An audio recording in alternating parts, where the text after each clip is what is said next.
The studio lights were bright. Too bright.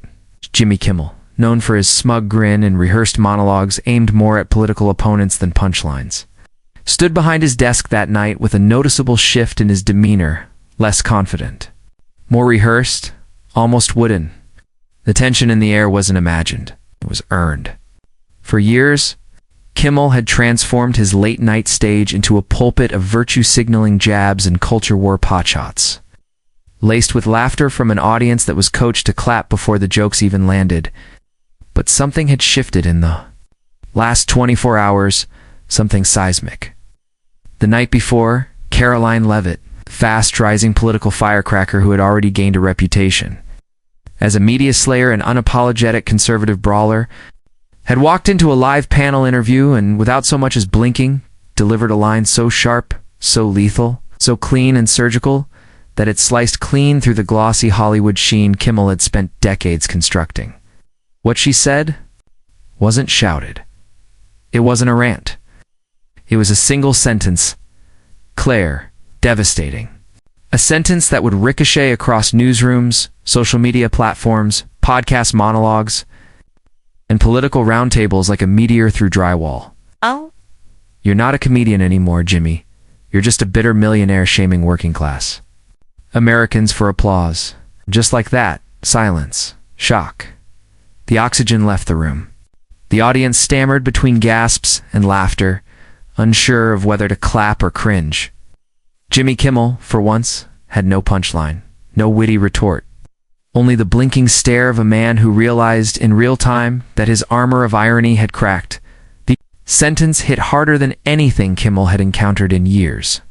For a man who made his living roasting others with prepackaged sarcasm and partisan venom, he had never been on the receiving end of something so precise and irreversible. Within minutes, the clip of Leavitt's takedown went viral, uploaded to every corner of the internet by users who normally wouldn't agree on what day of the week it was. Twitter turned the quote into a banner. Instagram turned it into a reel. YouTube political commentators on both the left and right played it on loop. Even those who normally tuned out political noise couldn't help but watch it unfold. The power of the sentence wasn't just in the words, it was in how it exposed something deeper, something viewers had felt but never said aloud. It called out the growing chasm between elite media figures who posed as populists while living lives of unimaginable luxury, and the everyday Americans who were tired of being lectured by entertainers. Kimmel, who had once been the lovable goofball of The Man Show and early ABC slapstick fame, spent the last several years pivoting into a self-righteous figurehead of Hollywood progressivism. Night after night, he wagged his finger behind a $10,000 suit, lamenting middle America's backwardness while sipping from a mug likely filled with organic gluten-free virtue. But Karoline Leavitt wasn't having it. She didn't yell. She didn't mock. She simply called out the reality that millions had been whispering for years. And suddenly, everyone was listening. In the hours following the viral moment, networks scrambled to address the fallout. Kimmel's team issued a statement that danced around the impact of Leavitt's remark, claiming the show remained dedicated to comedy, commentary, and truth. But insiders at ABC leaked a different story. Morale behind the scenes plummeted. Several writers allegedly confronted producers about the direction the show had taken, questioning whether Kimmel had become more propagandist than performer. "We used to write jokes," one staffer was quoted saying. "Now we just write monologues, disguised as activism." Karoline Leavitt, meanwhile, declined interviews. She didn't need to say anything else. The clip was doing the work for her. Conservative media outlets declared it the sentence that ended Kimmel's credibility. Even liberal-leaning news blogs had to acknowledge the moment's power, albeit begrudgingly. "Kimmel faces unexpected criticism from rising political star," read one muted headline from a well-known progressive platform. Others couldn't hide their awe. One columnist from a mainstream outlet admitted, "It's rare to see a late-night host exposed with so little effort." That sentence wasn't a joke. It was a mirror. But what truly made the remark lethal was that it pierced not just Kimmel, but the entire ecosystem that allowed him to exist in his current form. A whole industry of virtue-cloaked millionaires suddenly looked vulnerable. Within 48 hours, the Leavitt moment had morphed into a cultural referendum. Podcasts across the spectrum, from political firebrands to centrist analysts, devoted episodes. 2. Dissecting how one sentence could have such lasting impact. It became a case study in authenticity versus performance. When you live in a mansion, cash seven-figure checks, spend your nights telling waitresses in Ohio how to vote. You're not edgy, you're detached, said one popular Gen Z influencer on TikTok. That clip racked up millions of views. Echoing Karoline's sentiment with a new demographic, suddenly, Kimmel wasn't just the target of a political zinger. He had become the embodiment of a broader frustration with the entertainment elite. And what made it worse was his silence. Kimmel returned to his show the next evening with a noticeably awkward energy.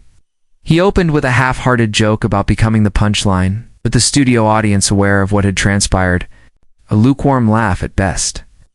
The writers, perhaps unsure of how to handle the fallout, gave him lines that tried to frame the moment as a badge of honor, but it didn't land. Karoline Leavitt hadn't just insulted him, she had dismantled the scaffolding that held up his persona. He wasn't laughing because it wasn't funny anymore, and America wasn't laughing either. In the weeks following the televised gut punch that sent Jimmy Kimmel's public persona into a nosedive, the ramifications of Karoline Leavitt's single, incisive sentence began to crystallize into something far more profound than a fleeting media moment. This wasn't just a verbal joust between a firebrand, political figure, and a late-night host. It had become a dissection of an entire socio-cultural architecture built on performative elitism, celebrity activism, and moral grandstanding disguised as humor. What Karoline Leavitt had done, whether intentionally or as a product of her unflinching authenticity, shine a light on the dissonance between the words spoken by America's celebrity mouthpieces and the lives they lead behind studio walls.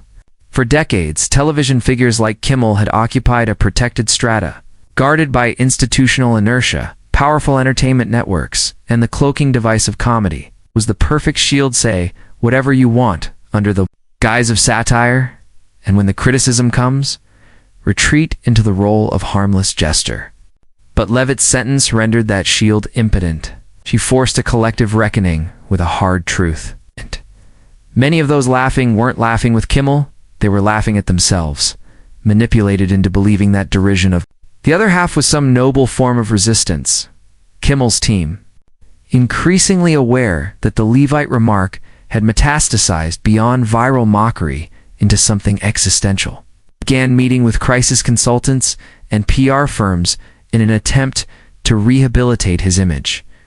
But every move they made only confirmed what the public was beginning to suspect. This wasn't about jokes anymore. It was about power, perception, and hypocrisy. Efforts to deflect the backlash by labeling Leavitt's comment as right-wing hate speech were met with ridicule. Even moderates and left-leaning viewers began voicing their dissatisfaction. They weren't defending Leavitt as much as they were indicting Kimmel. "She's not wrong" became the most common refrain online. Forums, Reddit threads, and comment sections once dominated by Kimmel fans began posting clips of his most sanctimonious monologue speeches where he decried blue-collar values while living in a $15 million mansion in the Hollywood Hills. Photos of his elaborate vacation homes, luxury cars, and celebrity-packed parties were juxtaposed with old clips of him lecturing middle America about their privilege. The irony was too rich to ignore. One post on X, formerly Twitter, went viral for simply stating, "Jimmy Kimmel, telling coal miners in Kentucky how to live while sipping sangria with George Clooney in Lake Como." The satire now belonged to the public, and Kimmel was the punchline.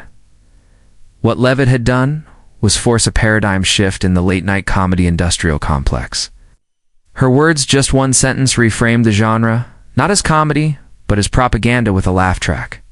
Viewers began examining all the so-called comedians through this new lens. Stephen Colbert, Seth Meyers, John Oliver were scrutinized with new suspicion.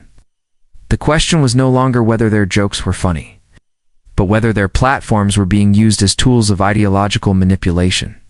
And while comedy has always had political undercurrents, Leavitt's critique exposed that the undercurrent had become a riptide, dragging the craft away from its roots in cultural observation and into the realm of dogmatic sermonizing.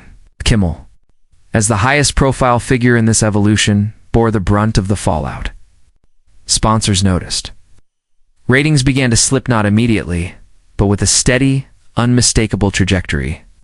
Focus groups conducted by ABC revealed something chilling. Viewers weren't just turning off the show, they were turning away from the entire format. "They don't trust the messenger anymore," said one executive. "It's not that they disagree with him, it's that they feel condescended to." And that, perhaps, was the true revelation behind Karoline's sentence. It revealed not just Kimmel's hypocrisy, but his disdain for the very people he once entertained. As the backlash intensified, a cascade of consequences followed.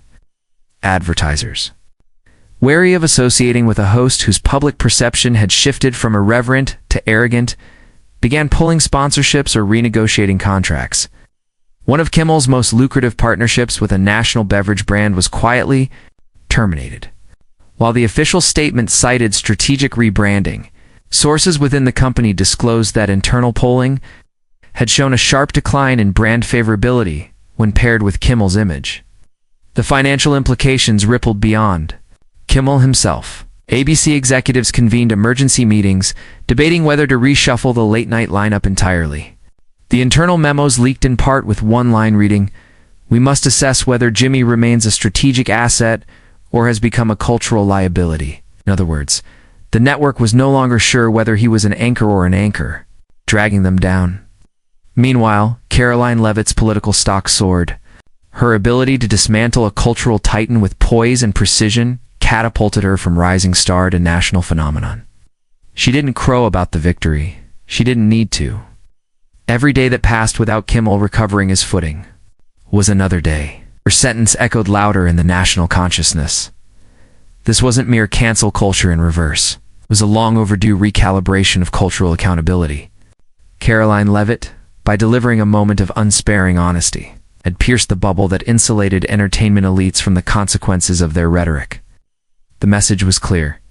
If you brand yourself as a moral compass, you better live up to that branding, or be prepared to have someone call your bluff. Kimmel wasn't prepared. For years, he had enjoyed a form of cultural immunity, backed by a monolithic media establishment that rarely allowed dissent from its ideological preferences. But the ground had shifted. Audiences were more informed. Social media had decentralized influence, and figures like Karoline Leavitt, unafraid, unfiltered, and unshackled from legacy media constraints held power that traditional pundits couldn't control. The sentence she delivered wasn't just an insult. It was a correction, a realignment. A stark reminder that the American people, especially those who've been mocked and maligned by their so-called betters, still possess the ability to speak truth to power. And in this case, they had found their voice in Karoline Leavitt,